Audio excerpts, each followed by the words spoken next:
Oke, kembali lagi di Tominesa Podcast. Hari ini kita akan membahas tentang maraknya kasus korupsi yang terjadi di Indonesia, di mana korupsi saat ini sudah bukan menjadi lagi tentang berita atau biasa di headline, tapi menurut kami korupsi itu sebuah rutinitas yang karena sudah sering terjadi di Indonesia. Nah, kali ini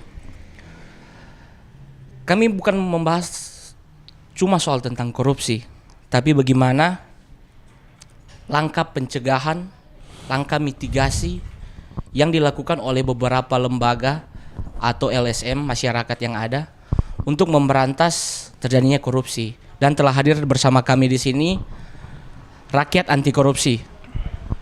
Dengan hormat Pak, Ya, Ketua, biasa disapa dengan Pak Anto. Pak Anto. Ya. Nah Pak,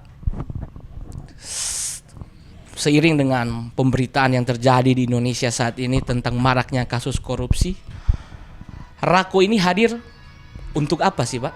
Ya, terima kasih. Sebelumnya saya ucapkan salam anti korupsi. Salam anti korupsi. Rako hadir sebagai perwujudan dan keprihatinan terhadap perilaku-perilaku pejabat badan publik yang selaku pengguna anggaran yang selama ini banyak menyalahgunakan kewenangannya untuk memperkaya diri sendiri.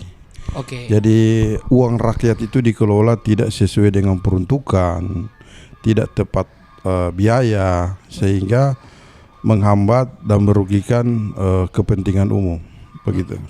Nah, LSM atau lembaga-lembaga anti korupsi ini kan banyak di Indonesia Pak. Apa sih yang membedakan Rako dengan LSM yang lainnya? Pada dasarnya saya tidak mau membandingkan Rako dengan LSM lain. Pada dasarnya sama. Hanya kami di LSM Rakyat Anti Korupsi itu ada prinsip. Oke, ada prinsip. Ya, ada prinsip bahwa kami tidak akan kompromi dengan para pelaku-pelaku koruptor.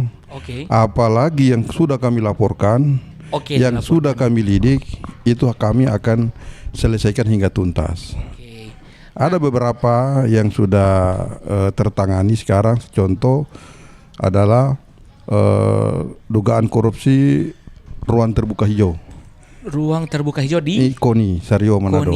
Itu sementara bergulir dan Pengadilan. sebentar lagi mungkin ada penetapan tersangka. Wow. Dan yang kedua juga kita juga lagi lidik itu terkait pembangunan mentalitas gedung Pancasila di Unima. Yang berapa M itu ya? Ya, yang sekitar 80-an M. Itu 80-an sementara M. ditangani di Polda, sebentar berjalan juga. Dan ada beberapa yang termasuk yang lagi hot sekarang, mungkin dalam beberapa hari ke depan ada penetapan tersangka, yaitu dugaan korupsi internet di Dinas Kominfo. Oke. Itu sementara. Provinsi ya itu. Provinsi. Oke. Jadi Itu Rako juga. ya pada dasarnya kita selain kita bersinergi dengan teman-teman, Oke. ya toh, kita juga tetap apapun caranya, bagaimanapun caranya, apapun keadaannya kita tetap merah putih. Merah putih. Tak ada kompromi. Nah, mungkin ini Pak. Ini kan sebelum kita menilik kasus-kasus yang ada, apa sih yang menjadi keresahan atau motivasi dari Ketua Anto sampai segencar ini terhadap case korupsi ini? Korupsi itu merupakan kejahatan luar biasa yang dampaknya bisa berdampak kepada anak cucu kita, baik itu jangka pendek, jangka menengah, dan jangka panjang. Oke. Bahkan korupsi itu dapat merusak alam loh. Oke. Toh, itu karena korupsi. Jadi korupsi ini merupakan kejahatan luar biasa yang harus kita lawan secara bersama-sama. Tentunya Rako juga tidak bisa berjuang tanpa dukungan dari semua pihak. Oke. Begitu. Nah, bicara semua pihak ini Ketua. Bicara semua pihak pihak-pihak mana saja yang menjadi kolaborasi dari Rako sejauh ini untuk mencegah korupsi yang terjadi. Khususnya case-nya Sulut ya. Yang terakhir itu kita banyak berkolaborasi dengan Komisi Informasi. Oh ya, kebetulan di beberapa bulan yang lalu Tominesa Project juga berkunjung ke KIP dan mensosialisasikan tentang Komisi Informasi ini seperti apa adanya. Dan memang sampai pertemuan juga memang di situ, Kang. Iya, iya. Nah, inilah Ketua, kita sempat menghadiri beberapa persidangan di KIP dan kebetulan Ketua sebagai pemohon informasi. Banyak case instansi yang mempertanyakan legal standing dari rakyat anti korupsi ini. Mungkin Ketua bisa menjelaskan seperti apa Rako ini ada dan untuk apa, dan biar masyarakat tahu dan instansi-instansi ini tidak perlu mempertanyakan lagi. Karena bicara tentang keterbukaan informasi itu kan harusnya kami sebagai masyarakat dan mereka pengguna anggaran sebagai pengelola anggaran, ya kan, harus transparan lah dalam penggunaannya. Nah, mungkin dalam case tersebut Ketua bisa menjelaskan dari legal standing dan informasi-informasi seperti apa yang sejauh ini Rako minta di dalam. Ya, pertanyaan yang bagus. Jadi begini, kita runut dulu bahwa konstitusi kita, Undang-Undang Dasar 1945, itu pasal 28 huruf E ayat 3. Itu sudah ada jaminan negara menjamin kemerdekaan berserikat dan berkumpul dan lain-lain. Berserikat dan berkumpul.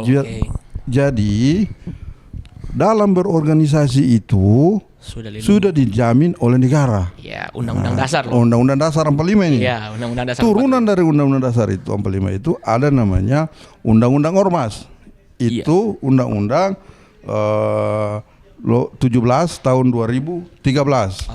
Di situ di pasal 10 dikenal ada ormas yang berbadan hukum, ada ormas yang tidak berbadan hukum.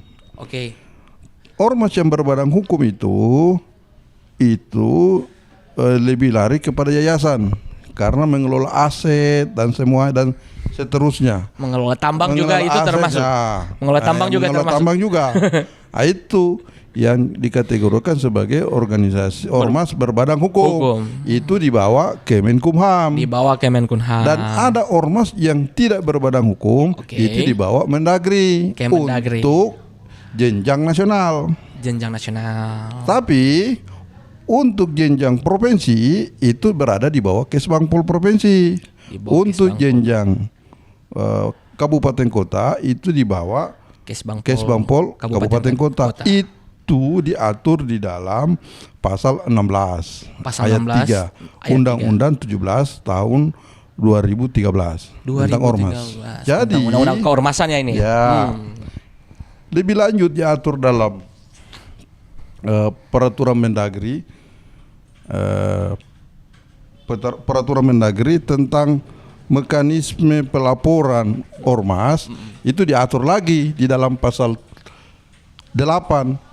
Jenjang ormas yang tidak berjenjang itu melaporkan keberadaannya kepada pemerintah setempat di mana sekretariatnya berada. Itu jelas. Jadi pada prinsipnya begini, banyak teman-teman yang atau badan publik yang gagal memahami keberadaan ormas tersebut. Jadi semua ormas yang meminta informasi seakan-akan hanya yang berbadan hukum. Dalam hal ini disahkan oleh Kemenkumham, padahal itu keliru. Jangan lupa ada lanjutannya di Undang-Undang Dasar 45 pasal 28F.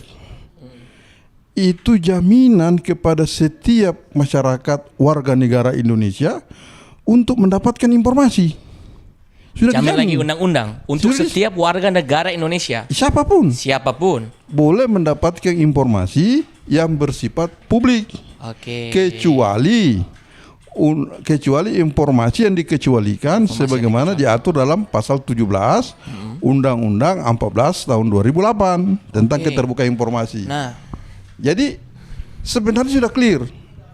Undang-undang ini sudah menjamin. Ini sudah bicara hak asasi, ini tidak lagi di atasnya. oke. Tetapi para teman-teman yang oknum-oknum badan publik itu masih kekeh mencari pembenaran seakan-akan ini tidak bisa dibuka. Oh, dia tidak berhak. Ada apa di situ? Nah, disitulah Itulah yang menjadi disitulah peran tanda Rako. tanya, Kenapa banyak Rako itu bersengketa di apa namanya Komisi Informasi karena kurangnya kesadaran badan publik dalam membuka atau transparansi, asas transparansi dan akuntabel dalam pengelolaan keuangan. Padahal di Undang-Undang Keuangan diatur juga pasal 3 tentang transparansi. Pengelolaan keuangan itu dikelola transparan akuntabel. Sebenarnya clear ini barang. Harusnya sah ya. Sepanjang itu duit negara, baik itu APBN maupun APBD, itu harus dikelola secara transparan. Dan yang menjadi tanda tanya, kalau badan publik yang tidak mau membuka berarti ada korupsi di dalam. Iya. Ada korupsi di dalam. Kalau saudara benar, bukalah. Iya kan? Apa salahnya? Toh penggandaan dari kita juga. Iya. Apa yang dirugikan di situ? Justru mereka lah ini yang diuntungkan. Tetapi kalau dia keke memiliki dalil A, dalil B, dalil C, ada apa di situ? Ada apa kalau menurut ketua? Kalau menurut ketua ada apa itu? Ya, kalau ada sesuatu. Kalau saudara, kalau itu benar, kenapa harus ditutupi? Kan begitu. Iya, betul. Ya kalau memang logikanya ini kan kita by logik aja kan. Ya, berarti kalau memang secara anggaran itu sudah benar dalam tata aturannya, buat apa lagi kita mesti sembunyikan kan? Nah, berarti kalau sama dengan case kita Jo, kalau kita ada sesuatu hal yang kita sembunyikan, ya otomatis itu kita nggak bisa lihat, iya kan? Dan jangan lupa, sepanjang case Rako ini ada beberapa badan publik yang akan kita eksekusi paksa. Boleh disebut atau rahasia? Boleh. Salah satunya Kepala Dinas Pendidikan Kota Manado. Kepala Dinas Pendidikan Kota Manado. Ya, itu kurang menghitung hari. Cukup 90 hari setelah penetapan itu sudah boleh dilakukan eksekusi paksa oleh pengadilan. Berarti Ketua izin. Setelah dari KIP Komisi Informasi, setelah informasi didapatkan, Ketua melanjutkan ke kejaksaan. Ya, kita bikin laporan ke kita lakukan kajian dulu. Kita lakukan kajian dulu. Salah satu contoh kemarin case terkait CSR Bang Sulutgo. BSG. Oh, jadi CSR BSG ini yang viral-viral ini dari Rako ini. Ya, data awal. Oh. Jadi kita buka awal, setelah kita lakukan kajian, ternyata kita butuh lagi informasi baru. Makanya justru itu kita lakukan lagi gugatan kepada penyalurnya ini. Siapa pengelolanya? Kepala daerah. Seluruh kepala daerah di Sulawesi Utara menjadi pengelola CSR. Oh iya. Jadi jangan salah paham. Yang pengelola CSR itu bukan Bang Sulut, tetapi pemegang saham. Dari itu warning. Ada apa? Kita kejar itu. 10 tahun kurang lebih 500 miliar. 500 miliar total. Total. Nah, kalau yang menurut dari case tersebut yang Ketua mencoba dengan asumsi per tahun 40 sampai 50 miliar. 40 miliar itu di Sulawesi Utara, sisanya itu di Provinsi Gorontalo. Nah, dari case yang kita coba buka yang case BSG ya, CSR, karena itu sudah bergulir kan itu, sudah menjadi rahasia publik. Kalau menurut Ketua, CSR ini sebenarnya seperti apa sih sebenarnya harus digunakan dananya? Dan dari case tersebut, apa yang Ketua lihat menjadi potensi sampai dilakukan korupsi seperti itu? Jadi begini, CSR itu adalah tanggung jawab sosial Dari badan dari usaha. Bank Sulutgo. Iya betul. Artinya Di sini. Bank Sulutgo selama ini berusaha di bidang perbankan, tentu ada tanggung jawab terhadap perekonomian daerah. Daerah, oke. Iya kan? Iya. Nah, tentu Rako melihat apakah CSR ini betul-betul tepat sasaran, Oke. tepat biaya. Oke. Nah, kalau dia tepat sasaran, tepat biaya, ya oke. Tetapi berdasarkan data-data yang kami terima, toh dari beberapa kepala daerah yang sudah memberikan rinciannya, ada beberapa kegiatan itu lebih lari kepada kegiatan seremonial pemerintah daerah. Kegiatan seremonial pemerintah daerah. Jadi lebih habis di banyak dihura-hura. Tidak, artinya kurang mengena. Kurang mengena. Tidak tepat sasaran. Dan itu juga kita sementara ada beberapa kegiatan-kegiatan itu kita sementara. Tapi kalau misalnya ini pemerintah bilang, kegiatan seremonial ini kan untuk merakyat juga, untuk masyarakat juga. Ya itu kita makanya kita lakukan apa namanya Apa dilakukan penelaan mendalam? Ya kita lakukan telaan sebaik mungkin apakah betul-betul ini dana CSR Betul-betul untuk atau rakyat. cuma modus, karena ini juga kita ada yang aneh di CSR itu. Nah, in case bicara CSR, kalau beberapa BUMN yang lain yang kita lihat itu kan fokus ke misalnya pembangunan kreatif, ekonomi kreatif di satu desa, ya kan? Kalau karena sudah menyinggung masalah BUMN lain, kalau BUMN lain yang pelaksana CSR itu BUMN sendiri, misalnya BRI, Betul. pelaksana, Pelaksananya, Nah, dia. betul, iya betul. BNI, Iya. pelaksana juga BNI. Iya BUMN Tetapi yang menarik di BSG, pelaksananya itu adalah pemegang saham. harusnya Harusnya pelaksananya pemerintah daerah, Ya, harusnya pemegang saham. pemerintah daerah itu adalah pemegang saham, Oh iya betul, betul, betul. ya kan? Iya, betul, Nah, betul. Seharusnya kalau menurut aturan boleh pemegang saham, tetapi transparansi pertanggungjawabannya harus jelas. Tetapi Oke. saya garis bawahi, penggunaan CSR 2022, 23, 24 tidak ada pertanggungjawaban yang clear. LPJ-nya enggak jelas atau memang tidak ada? Cuma belanjanya, tetapi kegiatannya itu tidak clear. Siapa penerima? Cuma tahu siapa penerimanya, tetapi mana kwitansinya, mana laporan pertanggungjawabannya itu tidak ada. Menarik ya. Jadi seperti itu. Pentingnya transparansi dalam pencegahan korupsi itu menjadi pondasi dalam pencegahan korupsi itu sendiri. Ketika pemegang anggaran, pelaksana anggaran menggunakan prinsip-prinsip transparansi dan akuntabel, hampir dikatakan clear, tidak ada korupsi karena terbuka. Oke. Nah ini ketua, dari berbagai macam kasus yang ketua lagi berhadapan dengan ketua saat ini kan, yang pasti kan bukan cuma satu badan publik, ya kan? Mungkin yang pertama kita mau tanya itu, apakah gerakan ini solidaritas dari hati, atau ketua ini ada iming-iming atau ada backupan atau ada perintah dari orang lain? Tentu kita dengan teman-teman yang peduli mengawal pemerintahan Bapak Presiden, ya toh, ya terutama Astacita, ya toh, itu yang dulu kita dudukkan. Astacita adalah pemberantasan korupsi adalah bagian dari program Astacita Bapak Presiden. Kita wujudkan itu, kita kawal itu. Betul. Tanpa mereka, tanpa Presiden tahu kita siapa. Tapi selaku anak bangsa Yang kita peduli wajib, terhadap generasi muda, kita wajib menyokong, menyukseskan program tersebut.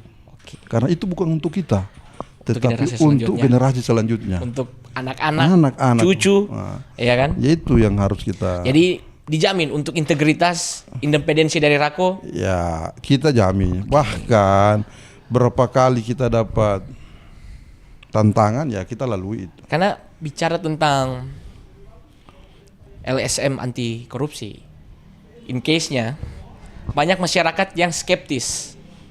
Kenapa? Karena mungkin di depan teriak-teriak, tapi di bawah meja orang nggak pernah tahu. Tiba-tiba kasus sovereignty, yang membuat masyarakat atau orang lah yang peduli terhadap juga ini negara sampai orang ada bikin konten-konten seperti ini, konten edukasi, menjadi skeptis ketika melihat kok kemarin teriak-teriak sekarang hilang. Mana sih?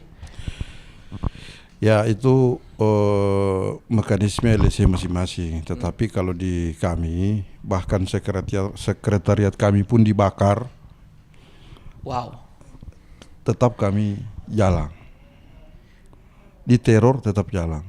Ya. Orang-orang kami di lapangan dipersekusi tetap jalan. Prinsip kami hidup cuma satu kali. Tetapi berkorban itu adalah kegiatan yang mulia, dan itu jadikan kebanggaan untuk kita. Kita tidak mulia untung rugi. Jadi ketua sudah mengalami intervensi dari pihak badan-badan publik ini. Apakah dari badan publik atau dari oknum-oknum? Ya, kami tidak sampai sekarang juga pihak kepolisian tidak mengungkap itu, tidak berhasil mengungkap siapa pembakar sekretariat kami. Karena kurang bukti atau memang bukti ada? Bukti ada. Ada CCTV. Ada botol bensin apa semua. Oke. Tetapi toh kalau memang mereka mau lidik, apa yang tidak bisa? Nah, ketua kan sudah pernah. Tetapi kami tidak cengeng untuk nah itu. itu. Kami tidak cengeng. Kami tidak memeratapi itu. Kami anggap itu bagian dari kebanggaan. Jujur saja intervensi seperti itu dampaknya sangat fatal, apalagi buat keluarga kan. Iya. Nah, bagaimana ketua menyikapi hal-hal seperti itu gitu? Apalagi ini sampai pembakaran sekretariat loh. Bagaimana kalau ketua ada dalam situ? Saya ada di dalam. Wih. Jadi kami dengan teman-teman sudah jauh sebelum kami giat sebagai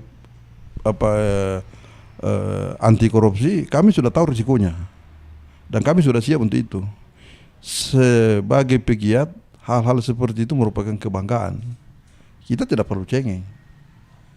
Kalau kita cengeng berarti kita itu mental kita belum siap untuk ditantang. Apakah ada pegangan secara keteguhan mungkin dari Iman?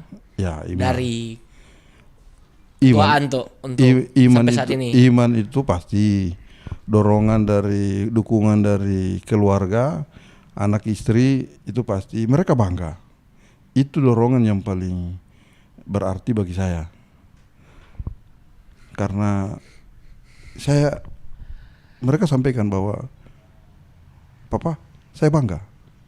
Ada yang ungkapan seperti itu yang bikin hati lebih bersemangat. Ya, jadi saya mengalir saja.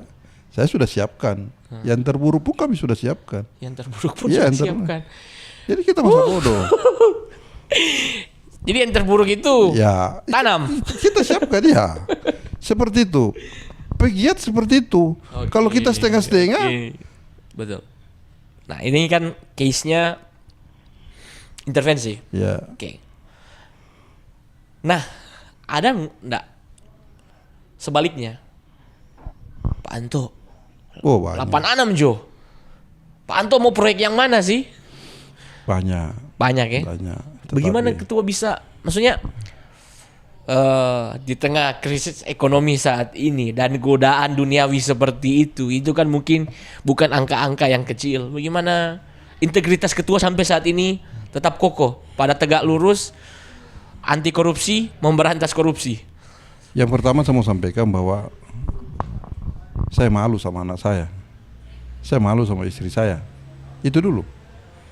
Belum malu kepada teman-teman. Dan syukur teman-teman Rako, kita satu kata. Yang menarik, LSM Rako versus perwakilan Bank Indonesia.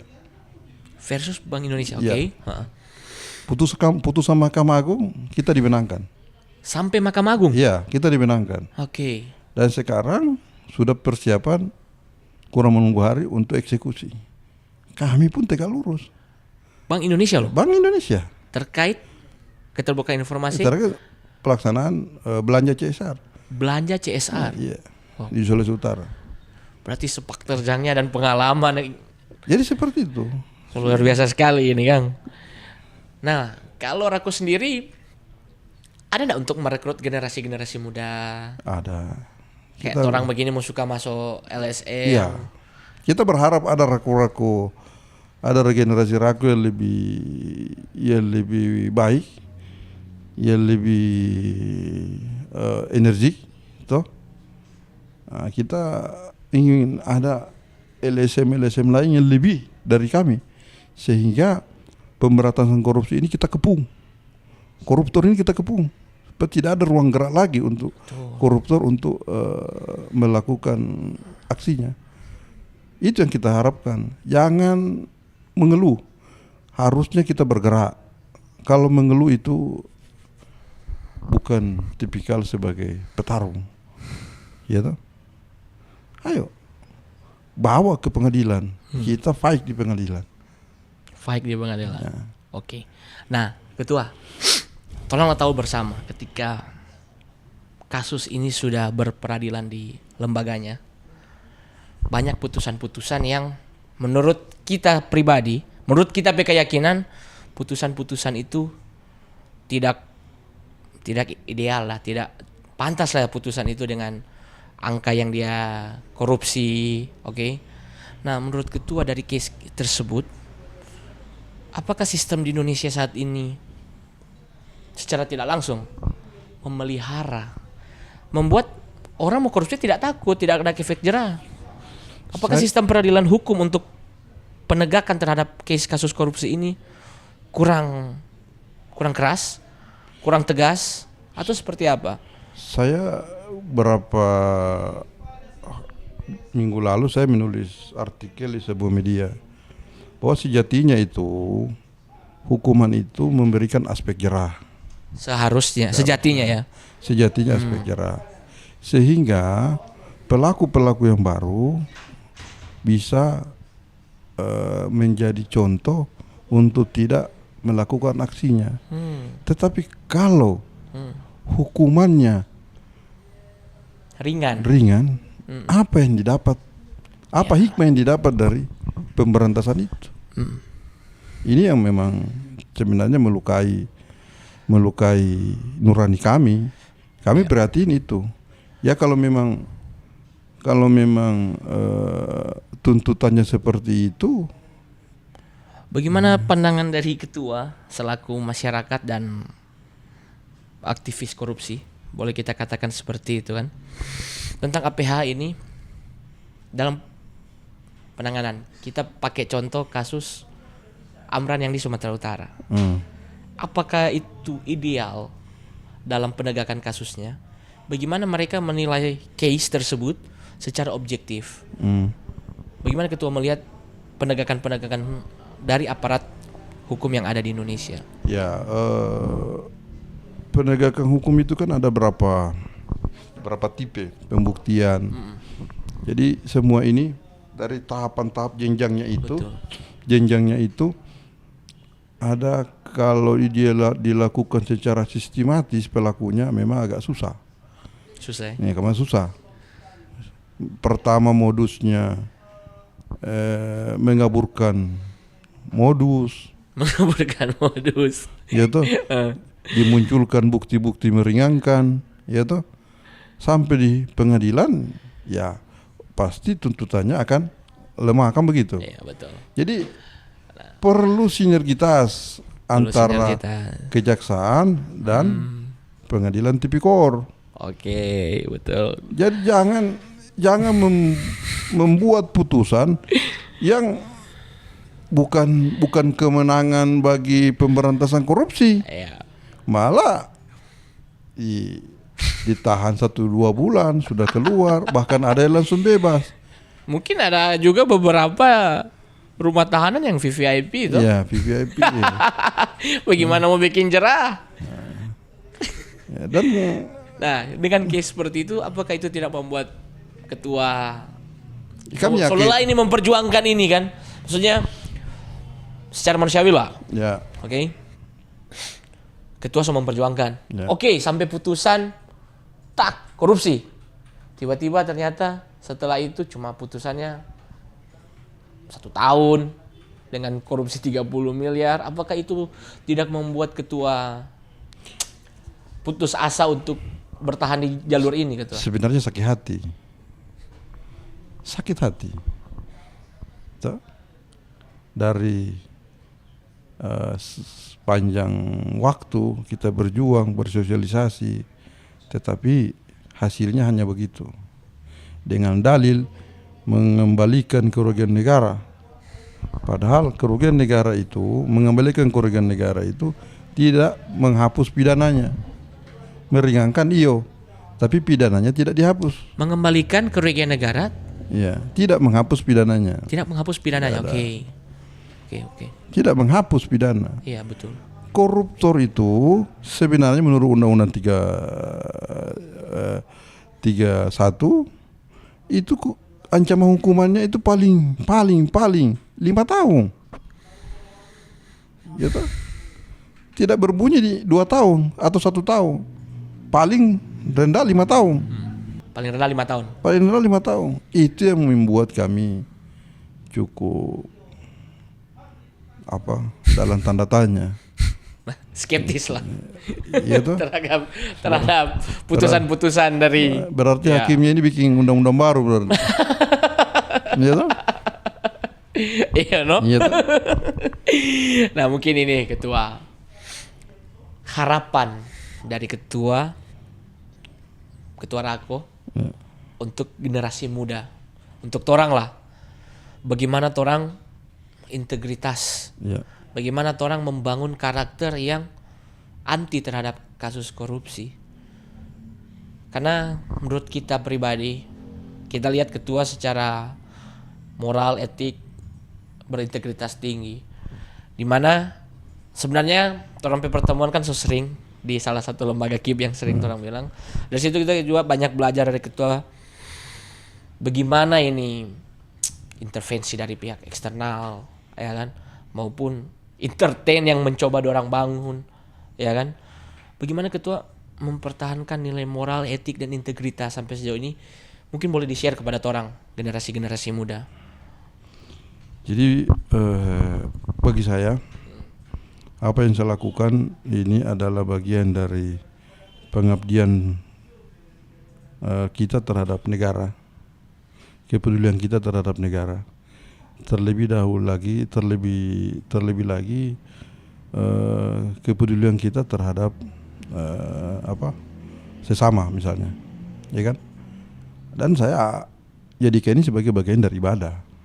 Bagian dari ibadah. Ya, memang menjadi pegiat itu apalagi yang merah putih pasti kita banyak dihindari, kita banyak dimusuhi, kurang teman, dimusuhi oleh penjahat. ya, kurang teman, pasti itu. Saudara akan menemui itu, tetapi yakinlah di balik itu semua ada tersimpan nilai hormat, toh, baik itu secara langsung maupun tidak langsung. Mereka malu mengungkapkan itu, tetapi mereka tahu bahwa kami tidak dalam ini tidak tebang pilih. Kanwil Kemenak pun kami sikat. Hajar ya. Sikat. Kemenak. Kanwil Kemenak kami sikat. Putusan Pt UN memenangkan kami dan sudah ada penetapan. Itu. Oke. Jadi terkait masalah itu, korupsi itu tidak tebang pilih. Perlu enggak kami, torang generasi muda ini atau masyarakat, untuk menguasai hukum-hukum atau pembelajaran tentang hukum untuk memperkuat perlu intelektual, ya memang kalau ini kita perlu. Rako sendiri itu kan ada ahli staf hukumnya itu ada 3 orang kita. Oh, 3 orang. 3 orang. 2 pengacara, 1 akademisi. 1 akademisi, oke. Jadi dua basic pengacara atau akademisi, cuma mereka semua kan tidak mau dipublis. Karena kami itu Rako itu kerja secara silent. Tetapi kita punya target, kita punya kerja yang presisi, ya toh. Tetap laporan jalan. Suatu saat kita akan pertanyakan itu. Jadi tidak ada yang kita abaikan. Karena bagi kami kegiatan ini merupakan pengabdian terhadap masyarakat. Pengabdian kepada masyarakat. Kami tidak ingin masyarakat kecewa, dan kami akan mempersembahkan itu untuk masyarakat tanpa pamrih. Begitu. Ya mungkin itu soal closing statement teman-teman. Karena pencegahan korupsi itu harusnya dari orang sendiri kan, Ya. Ketua. Yang kita dapat dari sini, bagaimana orang mempertahankan orang integritas supaya tidak mudah tergiur dengan hal-hal seperti itu. Ya. Dengan case tadi Ketua sudah banyak ternyata mendapat penawaran, ya kan, Ketua tetap teguh pada jalannya, karena korupsi itu dampaknya itu jangka panjang. Orang pe generasi muda, orang pe anak-anak, orang pe cucu-cucu itu akan merasakan dampak dari case korupsi itu, dari korupsi tersebut. Nah, mungkin orang pe diskusi hari ini sampai dulu di sini. Ya. Jangan bosan-bosan tukar pikiran dengan orang. Kalau ada kasus sebentar yang bergulir, boleh orang podcast lagi, Ketua. Ya. Oke. Terima kasih, Ketua. Ya, salam anti korupsi. Salam anti korupsi.